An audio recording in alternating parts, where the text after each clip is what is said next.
நாம் சில நேரம் கர்த்தருடைய வார்த்தை நமக்கு கிடைச்சுன்னா ரொம்ப எல்லை மீறி போயிடுவோம். எல்லாமே ஃபேவராக இருக்க கூட போயிடுவோம். ரொம்ப எல்லை மீறி போயிடுவோம். நமக்கே தெரியாது நம்முடைய எல்லை என்னன்னு சொல்லி ரொம்ப ஓவராக போயிடுவோம். அப்போ ஒரு கட்டத்துக்கு போய் தான் நிற்கும், அடடா இவ்வளோ பெரிய தப்பு பண்ணிட்டோமே. அது வரலையும் கூட சில பேர் தப்புன்னு தெரிஞ்சாலும் அந்த மனசு என்ன பண்ணாது, மாற்றமே வராது பாருங்க.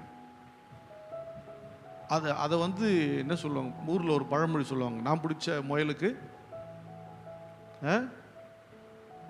சொல்லுங்க தெரியாதா, நான் பிடிச்ச முயலுக்கு 3 கால், நீங்கள் பிடிச்சது 3 இருக்கலாம், நான் பிடிச்சது 4 இல்லை அப்படின்னு அதை அப்படியே ஆணித்தரமாக அப்படியே சொல்லுவாங்க.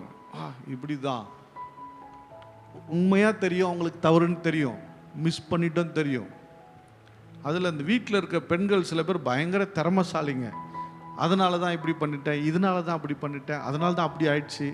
அதை போஸ்ட் பண்ணுறதுல பயங்கரம். அப்படின்லாம் யோசிக்காதீங்க, தப்பே இல்லை, விட்டு கொடுத்துருவோமேன்ற. அல்லேலூயா. இதை போல தான் கர்த்தர் சில நேரங்களில் சொல்லுவார், தப்புன்னா சரண்டர் ஆகிடுவோங்கிறேன், பிரச்சனை முடிஞ்சிருச்சுங்கிறேன். அல்லேலூயா. முடிஞ்சிடும், அது பிரச்சனை, அது சால்வ் ஆகிடும். ஆனால் அதை பிடிச்சி நம்ம அப்படியே வெறப்பாக நிற்கும்போது பிரச்சனைகள் மாறுகிறது இல்லை. அல்லேலூயா. பிரச்சனை மாறாதுங்க, நாம மாறினா பிரச்சனை மாறிடுங்க. புரிஞ்சவங்களா ஒரு அல்லே சொல்லுங்க. பிரச்சனையை மாற்ற முடியாது, நாம மாறிட்டா பிரச்சனை மாறிடும்.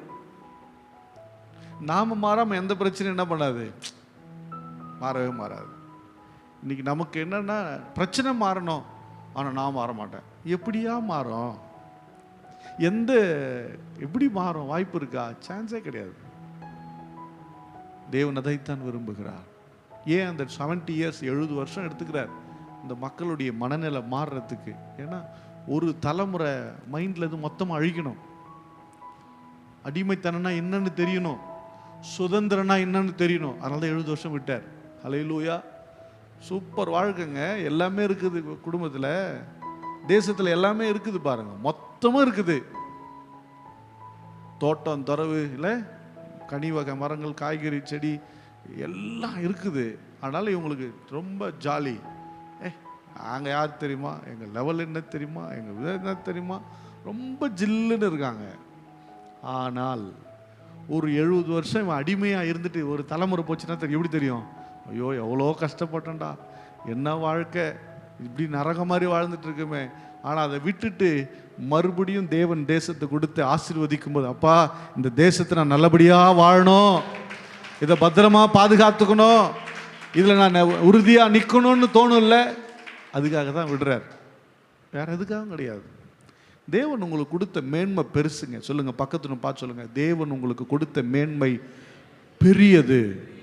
Don't miss it. அதை மிஸ் பண்ணிடாத, அதை இழந்துடாத, அதை விட்டுறாத. அல்லேலூயா. கர்த்தர் கொடுத்த மேன்மை ரொம்ப பெருசுங்க. நம்ம நாட்டில் எவ்வளோ, நம்ம தமிழ்நாட்டில் எவ்வளவோ நல்லா இருக்குங்க. நீங்கள் ஆப்பிரிக்கன்ஸ் போய் அது பார்க்கும்போதே கஷ்டமாக இருக்குது. ஒரு குழந்தைக்கு பால் கொடுக்க கூட அந்த தாயாருக்கு பலன் இல்லை, உணவு இல்லை, ஒரு வகை மண்ணை சாப்பிட்றாங்க. இன்றைக்கி நமக்கு 3 வேளை சாப்பிட்டு வெளியே தள்ளுற அளவுக்கு இதாக இருக்குது.